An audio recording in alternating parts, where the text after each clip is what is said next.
Yes, sir. Shout outs to the intro. Welcome to Rich Talks, podcast where we do music commentary, cultural commentary, deep dives, and just interesting topics in general. I'm your host with the most.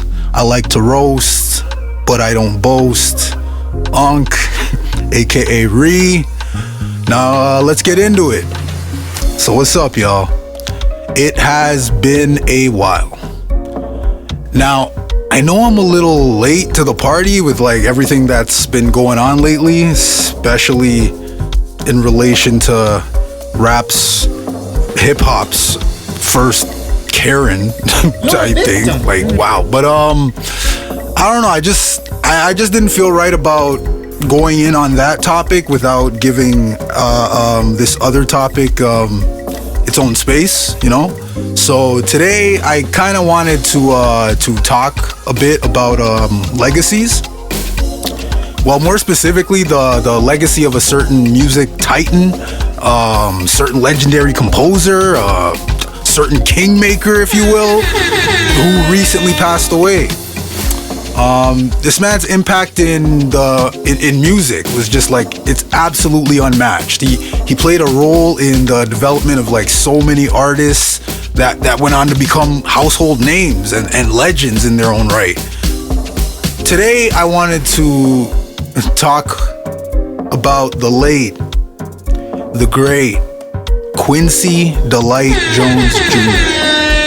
Wait, Delight, oh my god. Alright, so Quincy Delight Jones Jr. was born on March 14th, 1933 in Chicago. 1933. Take that in. Oh my gosh. This man lived through World War II. Like, his mother, Sarah Frances Jones, worked at a bank, and his father, Quincy Delight Jones Sr. Again with the Delight. What's up with that middle name? Like, it's weird. Anyways, he was a carpenter and semi-professional baseball player. Quincy spent his early years like in Chicago with his parents and his younger brother Lloyd.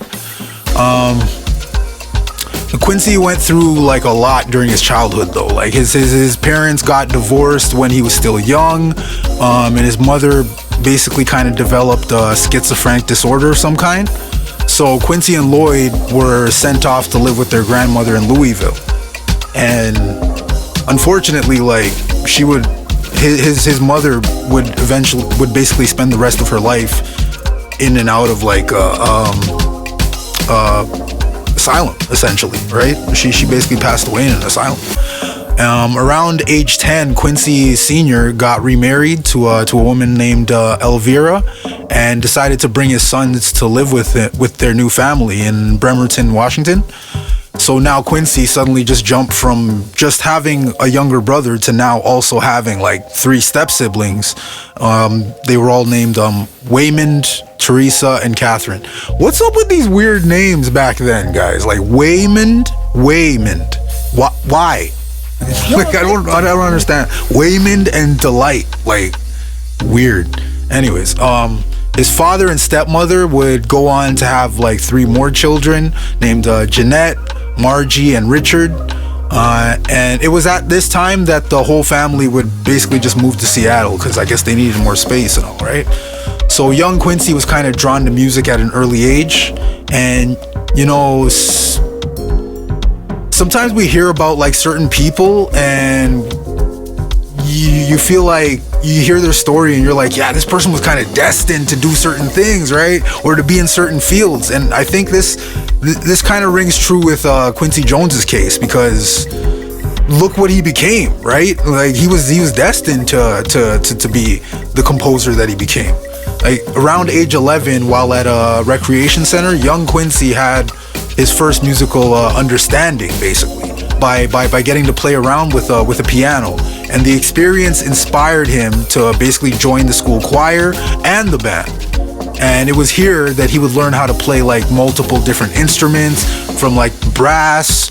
So like when you're talking like musical instruments, they're kind of separated into different categories. So you have like brass, which is like trumpets, trombones, tubas, and whatnot. To woodwinds, or reeds, sometimes they're called reeds because like the mouthpiece that you use to play them, it has like a little wooden reed that's part of the mouthpiece. So like basically like saxophones, clarinets, oboes and whatnot, and also of course percussion instruments like drums and other instruments that you kind of like hit, I guess, and shake.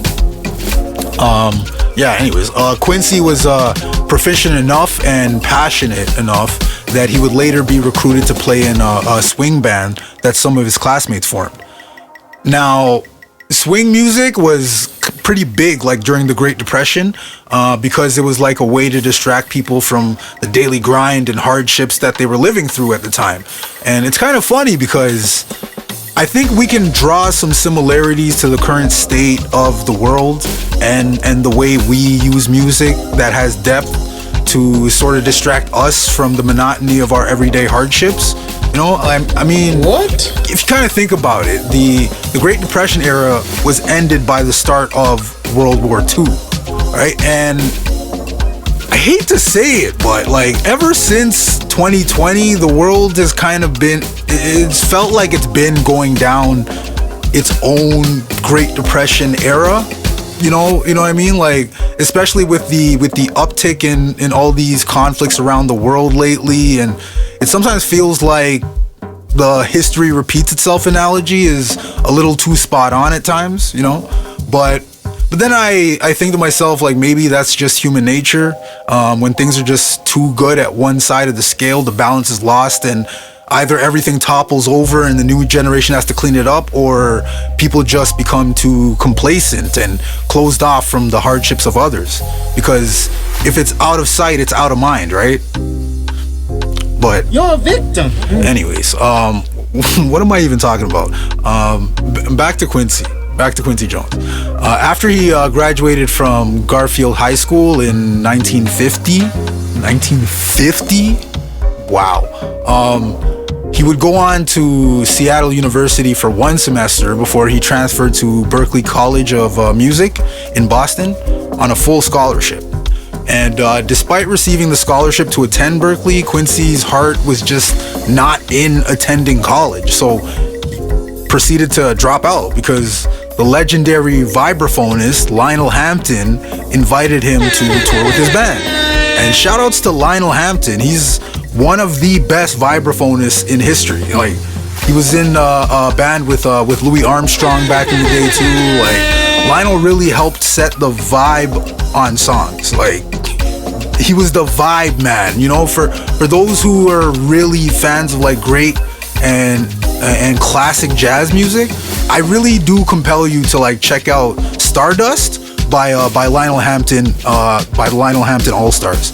Like, it's really dope. It's really dope. Like, you'll definitely hear why he was considered the king of the vibes. Like most people when listening to jazz music will only take in like the trumpets or the piano or the saxophone, whatever instruments in front and center, right? But like something about the vibraphone, like something about the sound in the background, man. Like, I don't know. Like, I'd say if the saxophone, trumpet, piano, etc., all the different ingredients and like is like it's like a garden salad, What? So if the vibraphone would be the bowl, right? If all the other instruments are like the ingredients in that make up the salad, the vibraphone's the bowl that keeps all those ingredients together. You know what I mean? Like, the vibraphone just keeps you enthralled in the score in a way. It's beautiful, Anyways, Quincy dropped out of college, right? And he joined Lionel's band from like 1951 to 1953, where he not only played trumpet, but also found himself doing some of the arrangements of the music. And Quincy truly had like an ear for composing, man. Like, he was born to compose amazing music, like, cause like they say how Beethoven had a ear for composing music too, but the tragedy of Beethoven is he was deaf, so he could never hear what what the music sounded like outside of his own head. And even then, like, he's deaf, right? So it's like what do the sounds sound like? It's crazy thing to think about, right? Like somebody who was destined to do that in Beethoven, and he couldn't even hear it. It's crazy. But back to Lionel. Wow. Back to Quincy. After leaving Lionel's band, Quincy started working as a freelance arranger on like many jazz sessions. And he even served as the musical director for the famous Dizzy Gillespie overseas big band tour in 1956. He worked for the Barclay Records in Paris in 1957 for a year, and he even led an all-star big band for the Harold Arlen Blues opera Free and Easy in 1959. Which, you know, is actually a big deal if you guys don't know. Like big band or like big band jazz, it's a style of music that's played by like large ensembles of musicians. Wow. Sorry. Also known as like jazz orchestra.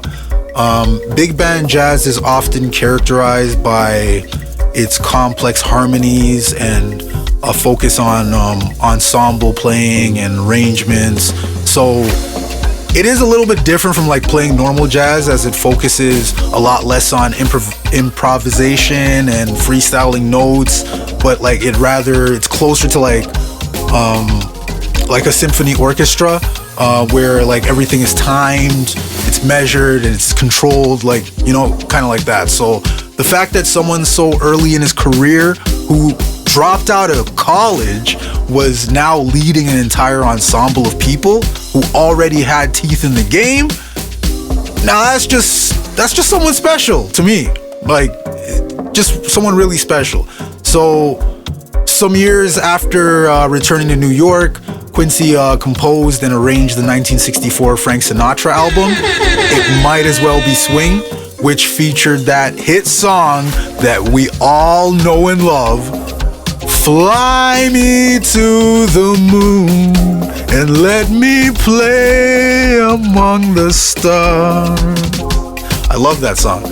Man, that song was just so well put together. Like, to this day, I still have that song in one of like my easy listening playlists on Spotify. Like, ironically though, it's not the Frank Sinatra version that I have. It's actually the who was it? The Bobby Womack version. It's like no hate to Frank Sinatra at all, but I just personally enjoyed Bobby Womack's rendition much better. Like, he's a crooner. Like, it's just better. Anyways, that same year, in 1964, Quincy would go on to win his first Grammy Award for his arrangement of the Count Basie song, I Can't Stop Loving You, another classic song for you lovers of jazz music arrangements. At the time of him like winning the Grammy, Quincy was working for Mercury Records as the label's first ever black vice president, while he was simultaneously producing his own pop-oriented records. And around the mid-1960s, Quincy began composing for movies and television, eventually producing over 50 scores and essentially serving not just as a trailblazing composer, but like a black trailblazing musician, paving a path for future musicians to enter the Hollywood arena. Like, it's crazy. He received his first 2 of 7 total Oscar nominations for scoring the movies In Cold Blood. Or sorry, the movie In Cold Blood, not the movies. And for the song that he made for the movie Banning. Then in 1977, he earned his first and only Emmy Award for writing the score for the classic movie Roots. I believe Quincy Jones has won a total of 28 Grammy Awards out of 80 nominations. Crazy. That's a crazy number of nominations. He's like one of the most nominated artists in history, and I believe he ranks maybe like 2 or 3 for the most trophies won by an individual. I think he's only behind Beyonce. I'm not sure. but don't quote me on that. Quincy produced Aretha Franklin's 1973 album, Hey Now Hey, The Other Side of the Sky.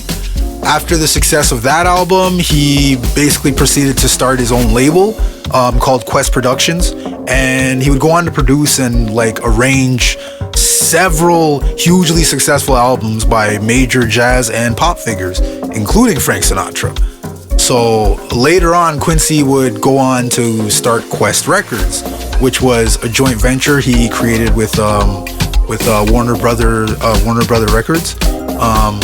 And the first release under that label was George Benson's famous Give Me the Night, the song in 1980. You don't remember that song?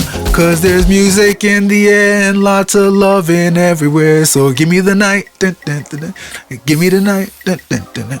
Another classic from the easy listening playlist. I should share that playlist. Yeah, if you guys are interested, I might share that playlist with you. In 1978, a very important meeting happened for Quincy. He was tapped to produce the soundtrack for The Wiz, which was like basically the musical adaptation of The Wizard of Oz. It starred a young Diana Ross as Dorothy and Michael Jackson as the Scarecrow. And little did either Quincy or Michael know at the time how prosperous their meeting would become, because Quincy produced Mike's first solo album, Off the Wall, in 1979, and then doubled back and produced the follow-up album, Thriller, in 1982. And I'm not positive, but I think Thriller's still listed as the best-selling record of all time. Not sure. And anyways, not all of Quincy's greatest successes come from music though. Like, as a movie and TV producer, Quincy's most successful projects were his 1985 film The Color Purple, which was directed by Steven Spielberg and starred a young Whoopi Goldberg, a young Oprah Winfrey, and a young Danny Glover. And of course, his 1990s television series that a lot of us grew up watching, and to this day is definitely in the conversation for top 10 shows of all time, The Fresh Prince of Bel-Air with Will Smith. Like, Quincy Jones, yeah, man, like, if it wasn't for Quincy, we wouldn't have The Fresh Prince of Bel-Air, guys. Like, for real. Obviously, we always give it up to Will and salute to Will. Of course, we wouldn't have The Fresh Prince without Will too. But I think Quincy was like the real mind behind that. Like, he was a very important producer in that show. He made Will a king. He made Will a king. Quincy Jones has been married like 3 separate times in his long life. Actually, I think 4. Maybe 4. Yeah, I think 4.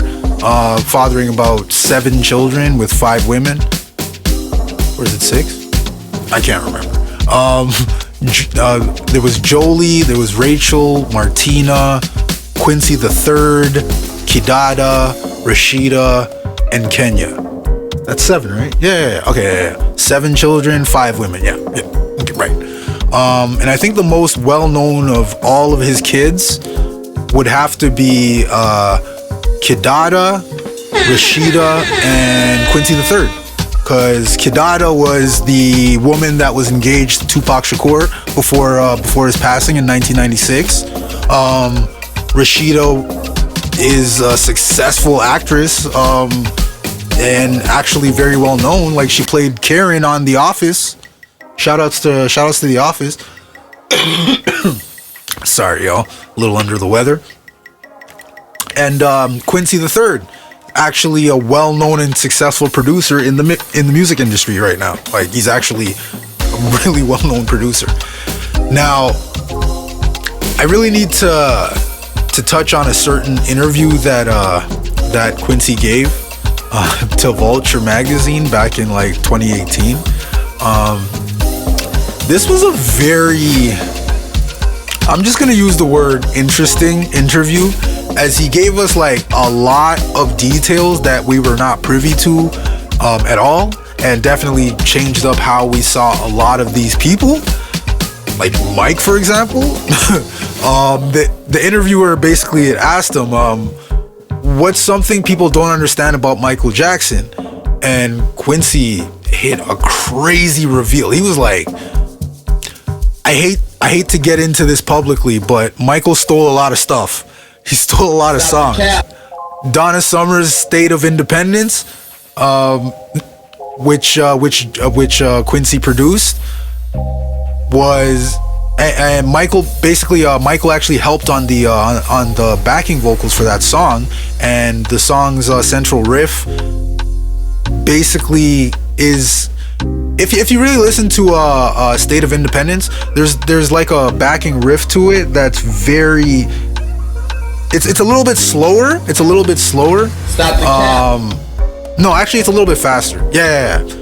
Donna Summer's riff is a little bit faster than what you hear on the bass riff in Billie Jean. I don't know. You really have to like be listening for the instrumentals to really catch that. But like Quincy said, Quincy's like, the notes don't lie, man. He was as Machiavellian as they come. He was greedy, man, greedy. Like even Don't Stop Till You Get Enough. Greg Philin Gaines wrote the C section, and Michael should have given him 10% of the song, and he wouldn't do it. What? Damn, Mike was greedy like that, man. Like I thought Mike was like all about giving back, man. Like shit, Mike was greedy like that. At least he was human, man. At least we know he was human. So then the interviewer also asked him, what about outside of music? What's misunderstood about Michael? And Quincy said, I used to kill him about the plastic surgery, man. He'd always justify it and say it was because of some disease he had. Bullshit. He had a problem with his looks because his father told him he was ugly and abused him. What do you expect? Shit.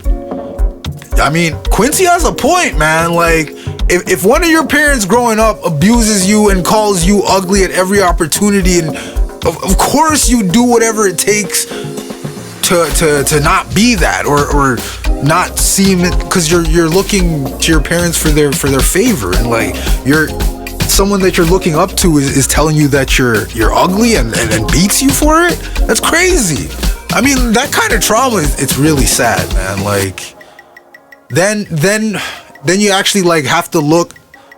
You have to kind of take a bird's eye look at like the entire Jackson family, and then you kind of realize every single one of them got plastic surgery. Like, they all have the same nose. What? None of y'all were born with that nose, y'all. Like, come on, man. How do y'all have the same nose? Nah. Anyways, that trauma runs deep in the Joe Jackson household. That trauma ran deep, man. But Quincy would also go on to speak more about some of Michael's personal issues that the public was not privy to, stating that at the end, Michael's problem was propofol, and that problem affects everyone. Doesn't matter if you're famous, Big Pharma making Oxycontin and all that shit. It's a serious thing. I was around the White House for 8 years with the Clintons, and I'd learned about how much influence Big Pharma has. It's no joke. Yo, I'm telling you, this interview was Quincy said so much. Like, I think this man thought that he was like ready to die at that point, because he was 84, right? I think at the time that he did this interview. But like, it was crazy. Old man with nothing to lose. You just like spill it all, right? And Quincy had also mentioned that he just knew too much about a lot of things. And when he was probed a little bit, he said he wishes he didn't know who killed JFK. He proceeded to name the Chicago mobster Sam Giancana, basically stating that the connection was there between Sinatra and the mafia and Kennedy. Joe Kennedy, he was a bad man, and he came to Frank to have him talk to Giancana about getting votes. What? Yo, I'm just saying, like, Quincy saying that kind of gives a lot of credence to these conspiracies going on about the mafia really did kill JFK. I'm like, I don't know, man. I don't know. But this was crazy. He even took shots at Jimi Hendrix. What? Like, apparently back in 1970, Jimi Hendrix was supposed to do some guitar work for Quincy's album Gula Mutari. But according to Quincy, Jimmy chickened out. He said he was nervous to play with Toots Thielmans, Herbie Hancock, Hubert Laws, Roland Kirk. Those are some scary motherfuckers. Toots was one of the greatest soloists that ever fucking lived. The cats on my record were the baddest cats in the world, and Hendrix didn't want to play with them. You're a victim. When asked what did he think when he first heard rock music, Quincy snapped at the interviewer stating, "Rock ain't nothing but a white version of rhythm and blues, motherfucker. You know, I met Paul McCartney when he was 21. Quincy was old, man. Jeez. But what he said next about the Beatles was incredibly surprising. As just listen. He said they were the worst musicians in the world. They were I'm sorry. I'll start from the top. They were the worst musicians in the world. They were no playing motherfuckers. Stop the Paul was the worst bass player I ever heard. And Ringo, don't even talk about it. I remember once we were in the studio with George Martin and Ringo. The song and album are more than a bit gloopy." Oh man. It'd taken 3 hours for a 4-bar thing he was trying to fix on a song. He couldn't get it. We said, "Mate, why don't you get some lager and lime and some shepherd's pie, take an hour and a half and relax a little bit?" So he did. And we called Ronnie Varel, a jazz drummer. Ronnie came in for 15 minutes and tore it up. Ringo comes back and says, "George, can you play it for me one more time?" So George did, and Ringo says, "That didn't sound so bad." And I said, "Yeah, motherfucker, cause it ain't you." You're a victim. Great guy though. Yo, wild. Yo, wild takes, man. Honestly, but for me, I think the wildest thing he had to say in that interview was when he started talking about Marlon Brando. This was, I don't even know if I want to say it, man. This was crazy. All right, Quincy said, Marlon Brando, the actor. Okay, Marlon Brando, the actor, and Quincy Jones were longtime friends, right? And during like a down period in Jones's life, he spent time on an island in Tahiti that Marlon Brando owned. Marlon Brando owned his own island. It was like a big thing at the time. Anyways, the two called each other Leroy, owing to a story recounted extremely well, one among many, in a recent GQ profile that he did, and So Quincy said, he used to go cha-cha dancing with us. He could dance his ass off. He was the most charming motherfucker you ever met. He'd fuck anything. Anything. He'd fuck a mailbox. James Baldwin, Richard Pryor, Marvin Gaye. The cap. You're nasty. Hey, yo.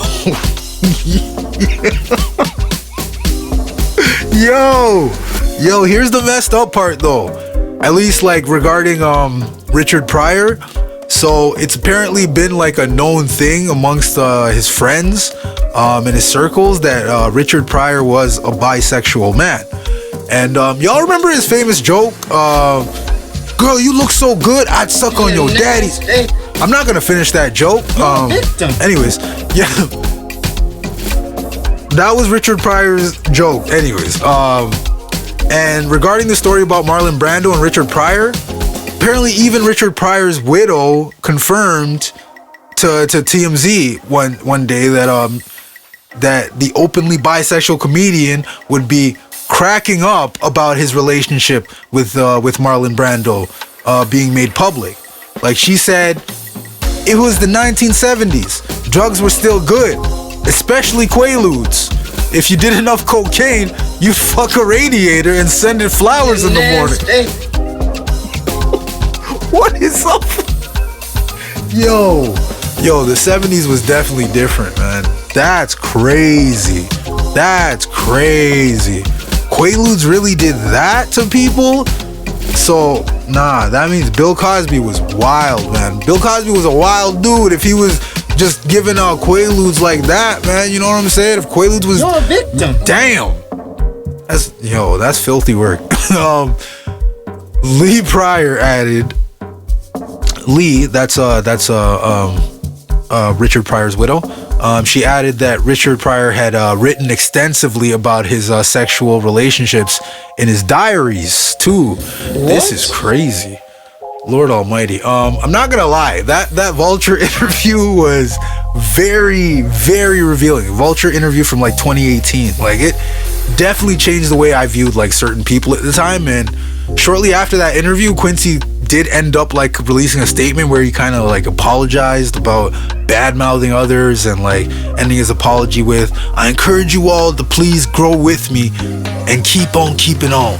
Love, an 85-year-old bow-legged man who is still learning from his mistakes." Shout outs to Quincy, man. Quincy Jones passed away on November 3rd, 2024 at the age of 91 in his home in Bel Air, California. His cause of death being related to pancreatic cancer. And it's just very sad, man, because he was actually just a few weeks away from being honored with an Academy Award for Lifetime Achievement. And man, shit, like, although it's true, like, as you look over Quincy Jones's life, like, everything that he touched became something magical, like, really and truly. Like, he had the mind, he had the ear, he had the vision to be one of the kings of the music industry, but instead he chose to use that talent to grow the talents of others. Like, look at the talent he raised. Michael Jackson, the king of pop. Will Smith, the Fresh Prince of Bel Air, would later go on to essentially like become like the King Midas of 90s films. Like, he seriously, like, everything Will Smith did after Fresh Prince of Bel Air was a hit. Like Independence Day, Wild Wild West, Bad Boys, like, all respect due to Will himself, of course. But like, without the touch of the Kingmaker, Quincy Jones, I don't think he would have got to where he got to. You know what I'm saying? Like, the same can be said about Frank Sinatra. Cause salute to Frank Sinatra, but he wasn't like the best vocalist. You know what I'm saying? Like, I mean, everybody knows that. It's not like a well-kept secret or anything, but like, come on, man. Quincy produced and arranged Frank's first album. like Quincy Jones is by far one of the greatest kingmakers of our time and should be celebrated as such. Like, I say, rest up, Quincy. Your legacy is forever solidified in my book. Forever. Yeah, man. Now that we got that out of the way, can we briefly touch on what's going on in the culture a little bit, man? Like, shout outs to K-Dot, man. Like, he just dropped an album called GNX, and oh my god, front to back, this album was fire. Okay, I guess after like 4 listens, I'd say GNX is like the only track that I would skip, but like the other 11, holy shit, front to back, you know? But it seems like all of the, I don't know. Yeah, no. It was a great album. It was a great album. Fire. Although personally, I think this is closer to an EP or a preview to a true album, maybe. One of my reasons for that thinking is because he has the Heart Part 6 on his album, and Kendrick's Heart series of tracks, they always kind of drop in anticipation to an album, but like when the album finally releases, the Heart songs are generally never included. Like, they're usually just released as like individual singles or drop on mixtapes or whatever, right? Cool, dope. But you know, like, it's still cool, right? But also what's been sick is a lot of other artists have been dropping like a lot of fire albums lately. Like it just feels like hip hop is back. Like Tyler the Creator's dropping some heat. Like it's just honestly, it's just been fun. It's just been fun, and like hip hop is back. But it seems like all of the great hip hop music is suddenly being overshadowed now by what we can only explain as the most Karen move like we've ever seen, bro. Seriously, that's the only thing you can classify it as. It's a Karen move. We've never seen this before. Like, it's crazy. It's actually crazy. Like, it's unprecedented territory we've entered, folks. Like, if you've not already heard yet, Drake, yes, Drake, Aubrey Drake Graham, the sixth god, Drizzy Drake, has decided to take legal action against Universal Music Group, UMG, and Spotify, who's the parent UMG is the parent company for both him and parent label for both him and Kendrick. Yeah. And he also is taking action against Spotify and claiming that the two companies conspired to inflate the streams for Kendrick's super popular diss track, Not Like Us. You're a victim. But wait, there's more. So the day after he filed his first petition against UMG and Spotify, a second petition was filed. Drake's lawyers allege that UMG funneled payments to iHeartRadio as part of a pay-to-play scheme to turn Not Like Us into a big hit. Additionally, in the filing, UMG is accused of knowing that Kendrick's song contained allegations about Drake that his lawyer claim are false, including the allegations that he's a certified pedophile and a predator. But they did nothing to stop the release of the song. Now, honestly, this is just nasty work to me. Like, you know what this solidifies for me about Drake? For me, it solidifies that he's not hip hop.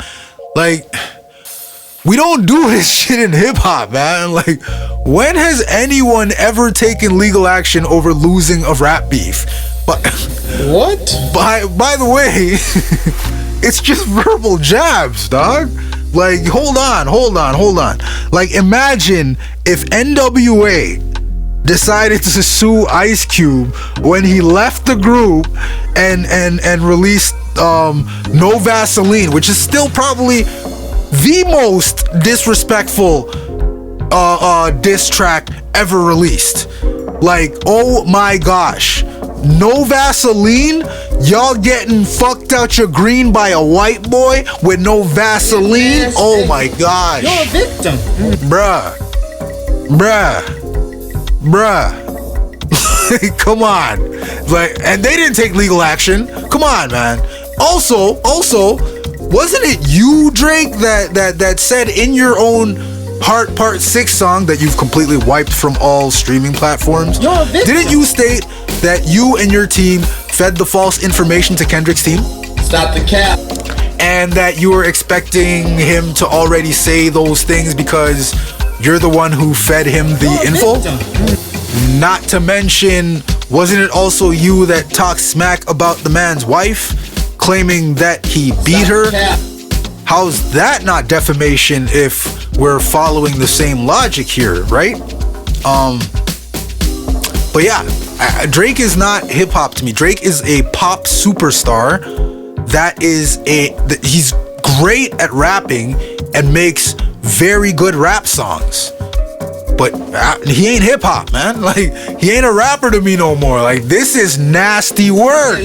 Like, when you look back at all Drake's past beefs, he's only really beat Common, man. Like, even though back then Common dropped the better diss songs, Sweet and Canada Dry, Drake just like called the nigga old and continued to date Serena. Like, even didn't even have to really address him in the music. Like, but that's why Drake won. But Meek Mill beat himself. What? You know, like, how do you come from a battle rap background and just allow this man to come and and two-piece you with 2 diss tracks in 48 hours before you even responded once, and it was a weak response. Like, he couldn't handle the heat with Pusha T though. So his first, I think his first real Karen moment was when he ran behind Jay Prince and his goons instead of actually rapping against Pusha T to get help in getting the beef. You know, playing tough guy, hiding behind a wall of goons and continuing to take subliminal shots at every opportunity that you could, right? Like, yo, I really think the man has been showing us who he is for a long ass time. Like, this whole situation is almost like when it's almost like when you were a kid and just got a fresh new basketball, so you take it to the court to get some reps in and to play with people, and only to get smoked so badly out your own sneakers that you try to hold back tears while you're taking your ball and say, I'm going home. You're a victim. All right, that was an oddly specific example. You know what? I think I'm gonna call it here, cause yeah.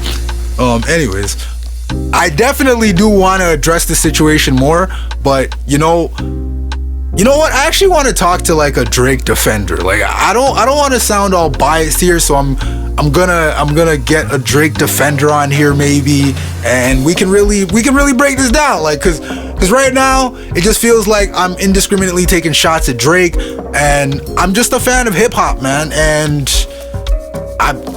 all he had to do was drop another track, not a lawsuit. It's weirdo shit. Like, is Drake hip hop? Like, that should be the topic. Like, who, if you wanna debate that with me, like, if you want to defend on the side of Drake, is Drake hip hop? Then, like, yo, hit me up. Drake defenders, hit me up. Let's debate that. Like, is Drake hip hop? But all right, y'all. With that, I'm out of here, yo. Salute to the outro.